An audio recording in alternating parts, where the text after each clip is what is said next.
Rain had turned Hell's Kitchen into a city of ghosts. Water ran through gutters like bloodlines. Neon signs sputtered, tired from years of blinking above cracked sidewalks. Most people stayed inside when it rained like this.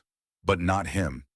Captain America walked alone, boots echoing against puddled pavement, shield strapped tight to his back.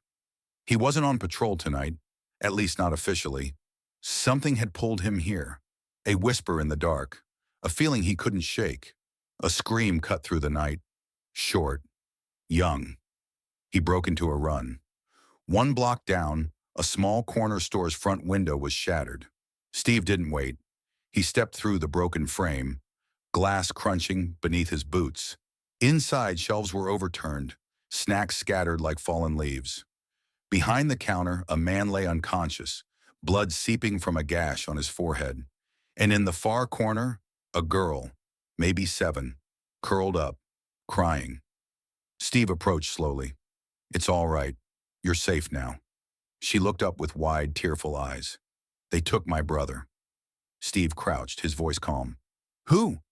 "Men with masks. They said they'd come back if I screamed." Steve's fist clenched, not in anger, in control. "Where did they take him?" She pointed toward the back alley. "They came from there. I heard them say, 'Old laundromat.'" Steve rose, his eyes narrowing. He knew the place. Condemned. Abandoned since the fire 2 years ago. Perfect for hiding something, or someone. He picked up a half-torn receipt from the counter and scribbled a note to paramedics, then gently draped a tablecloth over the girl's shoulders. "You stay here. Help is coming." She grabbed his glove before he turned. "Will you find him?" Steve looked her in the eyes. "I promise." The laundromat was only 4 blocks away, but the city changed with every step. Streetlights blinked out one by one. Power grid failing, or being cut, intentional. He arrived just as the last light on the corner fizzled. Darkness swallowed the building. He didn't slow down. He slipped in through the side door, careful, steady, no backup, no cameras, no communications. Just him. Inside, the place reeked of wet concrete and smoke. Machines rusted and broken, the walls tattooed with graffiti like bloodstains. And silence. Thick, humming silence. He advanced slowly, a creak to his left. He turned fast, shield raised. Nothing. Then a voice. "You shouldn't have come alone." It was calm, confident, from the shadows. Steve didn't answer. "You're chasing a ghost, soldier," the voice continued. "One boy, one stray. That your new war?" Steve kept walking. "I don't pick wars, but I don't ignore cries for help either." A laugh echoed through the dark. Then footsteps. 4, maybe 5 pairs. Steve exhaled. "They always think I'll wait." He threw the shield. It slammed into a wall with a deafening clang, ricocheted, struck someone with a crunch of bone, then bounced back into his grasp. A scream followed. They rushed him, fists, chains. One pulled a blade. Steve didn't hold back. In tight quarters, his movements were brutal and efficient. He dodged, struck, twisted arms, dropped bodies. The shield never stopped moving, one moment blocking a pipe swing, the next driving into a gut. 2 minutes. Silence returned. He stepped over one of the groaning attackers. "Where's the boy?" No answer. He pressed a boot lightly against the thug's chest. "I don't want to ask again." "He's in the back, behind the office, caged up." Steve moved. The rear hallway was narrow, lined with busted lockers and flickering emergency lights. Somehow still alive. At the end, a steel door. Locked. He didn't bother knocking. The shield slammed into it once, twice. On the third strike, the door gave way. Inside, a boy no older than 10 sat on the floor, wrists bound, mouth gagged. His eyes widened at the sight. Steve knelt. "It's okay. You're safe." The boy didn't speak. He just lunged forward and hugged him. Steve didn't pull away. He looked around. No windows, no cameras, just an old pipe overhead, dripping water onto the floor like a ticking clock. This wasn't over. Outside, tires screeched. Reinforcements. Steve stood, shield raised again. And this time, he was ready. Steve lifted Marcus gently into his arms. The boy's frame was thin, underfed, and his breathing fast and shallow, but he was alive and alert. "You hurt?" Steve asked. Marcus shook his head, his voice no more than a whisper. "I heard them say, 'Someone else is coming.'" Steve's jaw tightened. "We'll be out before they get here." He carried the boy down the corridor, stepping over the unconscious men he'd dropped minutes earlier. The laundromat was still dark, power out, storm clouds muffling the skyline. Halfway to the exit, Marcus tugged at his arm. "Wait!" Steve froze. "There's another kid," Marcus said. "I heard crying. In the room next to mine." Steve set him down gently behind a counter. "Stay here. Do not move." The boy nodded. Steve turned back and entered a narrow hallway he hadn't checked, lined with cracked plaster and the hum of a broken fluorescent bulb. A door rusted and slightly open. He pushed it slowly. Inside, a girl, maybe 5 years old, huddled in a corner, her knees to her chest, whispering to herself. Steve stepped in slowly. "Hey, it's okay. I'm here now." She looked up, eyes puffy from crying, but focused. "Are you the one with the shield?" "I am." "You're real." He knelt, smiling softly. "Very real." She ran into his arms. When he returned, Marcus was still where he left him, but now crouching, alert. Steve raised an eyebrow. "Something wrong?" "I think they're outside." Steve peeked through a cracked blind. 3 black SUVs had stopped across the street.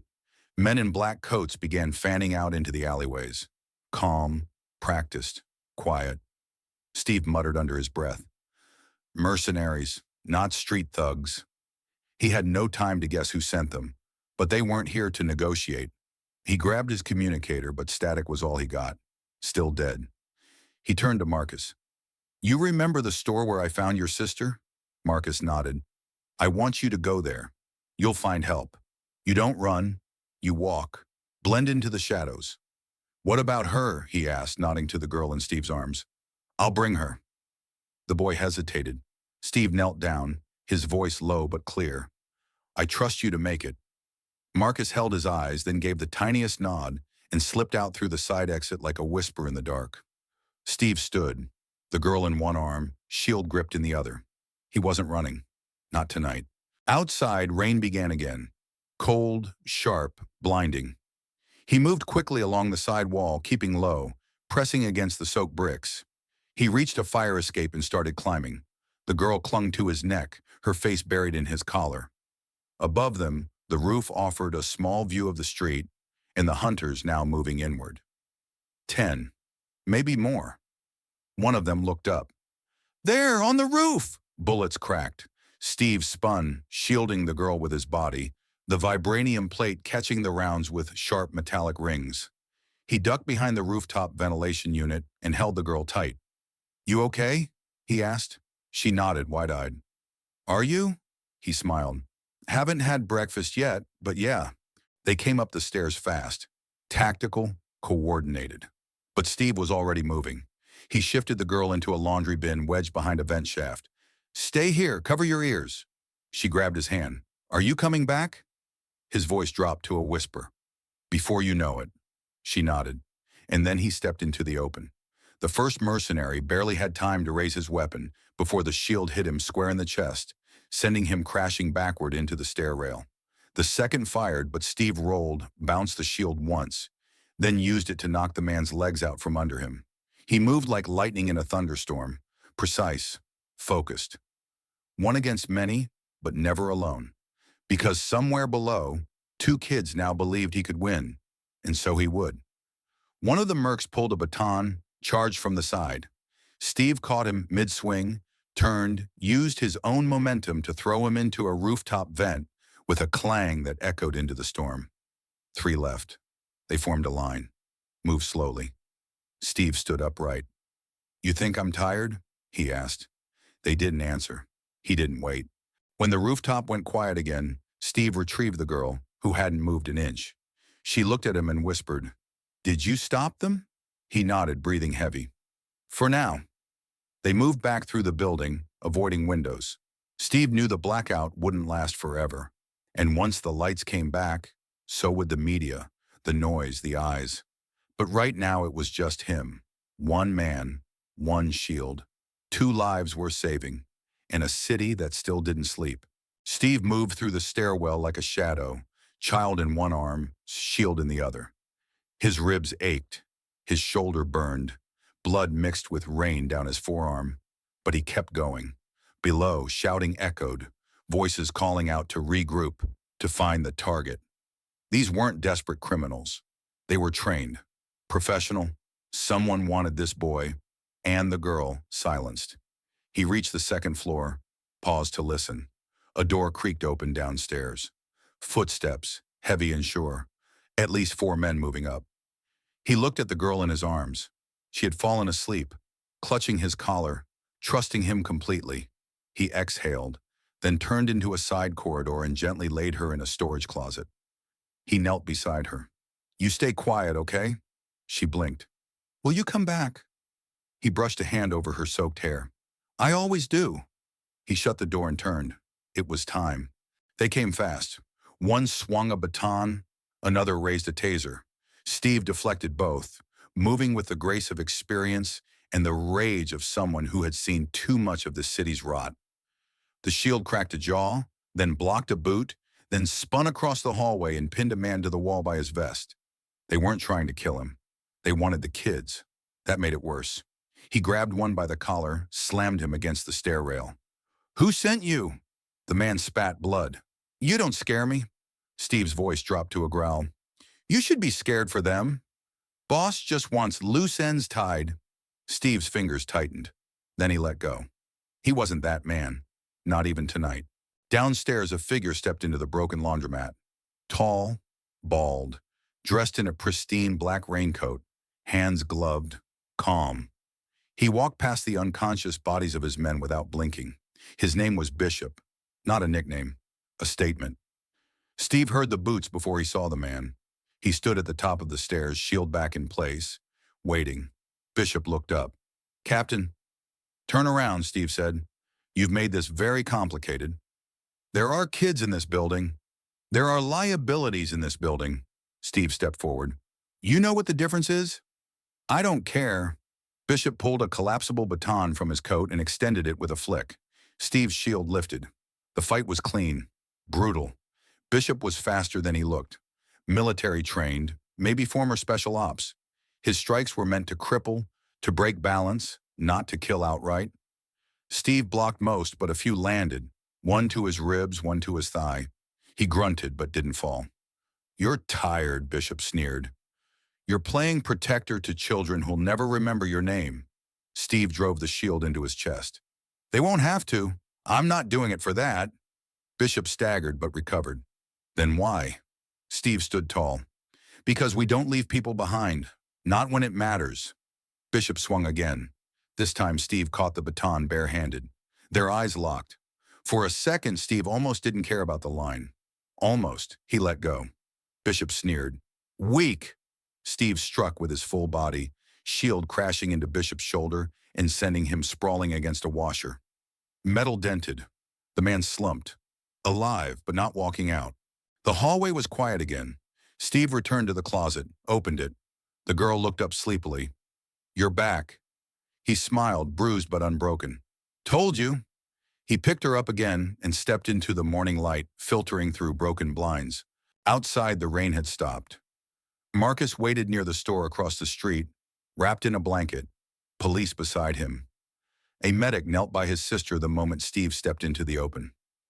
Steve placed her down gently, watched her take Marcus's hand. The boy looked up. "You did it," Steve smiled. "You stayed brave." He turned, limping toward the paramedic truck. His job done, body broken, but his conscience still whole, because there were lines he wouldn't cross, and tonight they had held.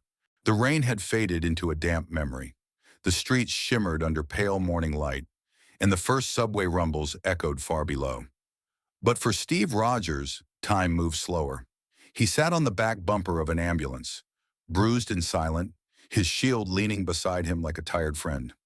Paramedics worked around him. Police cordoned off the laundromat. Cameras hadn't arrived yet, thankfully. but the kids had. Marcus stood nearby, wrapped in a gray blanket 2 sizes too big. His sister clung to his side. A keen-eyed female officer knelt before them, asking questions in a soft voice.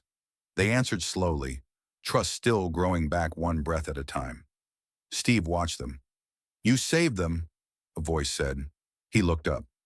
Detective Reyes approached, notepad in hand. Her coat was soaked through, but her gaze was steady. Steve shrugged. They saved each other.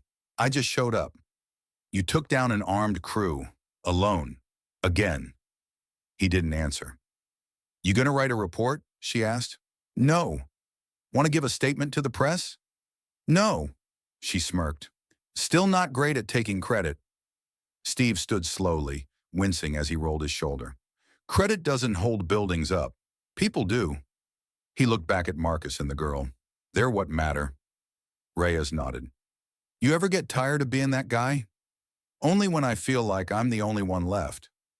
She tilted her head. And tonight? Steve glanced toward the rooftops. Quiet, still.